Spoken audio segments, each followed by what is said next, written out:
السلام علیکم ورحمۃ اللہ وبرکاتہ۔ قابل قدر سامعین گرامی، رمضان کے مہینے میں الحمدللہ ہم 20 رکعت تراویح کا اہتمام کرتے ہیں۔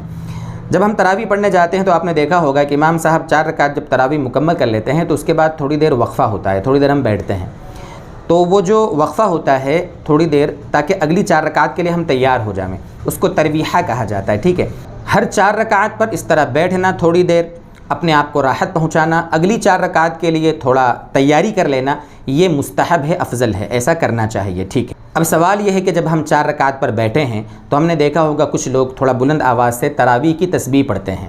حالانکہ علماء نے یہ لکھا ہے کہ اس موقع پر ہمارے نبی صلی اللہ علیہ وسلم سے کوئی خاص ذکر، کوئی خاص تسبیح یہ ثابت نہیں ہے۔ یہ جو تسبیح پڑھی جاتی ہے، یہ تسبیح ہمارے فقہا نے، علماء نے مختلف احادیث سے جو تسبیح کے صیغے مختلف احادیث میں وارد ہوئے ہیں ان کو جمع کر کے اس کا نام دے دیا تسبیح تراویح۔ کوئی یہی تسبیح پڑھنا ضروری ہو 4 رکعت پر، ایسا نہیں ہے۔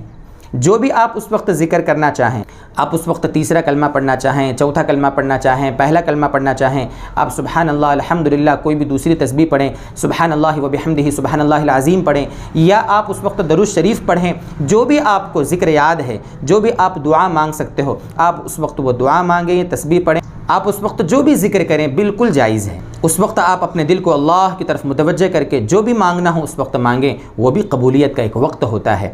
اور اگر آپ کو کچھ مانگنا نہیں ہے، کچھ پڑھنا نہیں ہے تو آپ خاموش بیٹھے رہیں۔ بہت سے لوگ سوچتے ہیں یار مجھے تسبیح یاد نہیں ہے، اپنے آپ کو گلٹی فیل کرتے ہیں، اپنے آپ کو احساس کمتری مبتلا کرتے ہیں کہ یار مجھے تسبیح یاد نہیں ہے، دیکھو فلاں کو یاد ہے۔ کوئی مسئلہ نہیں، آپ کو جو بھی تسبیح یاد ہے، آپ کو درود شریف یاد ہے، آپ وہ پڑھ لیں، آپ دعا مانگ لیں، جو اچھا لگے آپ اس وقت عمل کر لیں، کوئی مسئلہ نہیں۔ اچھا، بہت سارے لوگ کیا کرتے ہیں، بلند آواز سے پڑھتے ہیں اور اپنی برتری ثابت کرنا چاہتے ہیں کہ دیکھو مجھے تسبیح یاد ہے، تو بلند آواز سے اور جہرن ہمیں نہیں پڑھنا چاہیے۔ آہستہ آواز میں ہم کو جو بھی مانگنا ہو، جو بھی پڑھنا ہو پڑھیں، بلند آواز سے نہیں پڑھنا چاہیے۔ بلند آواز سے پڑھنے میں دوسرے جو ذکر تسبیحات وغیرہ کر رہے ہیں ان کو دشواری ہوگی، ان کو خلل ہوگا، اس لیے یہ ساری چیزیں سمجھ کر چلیں۔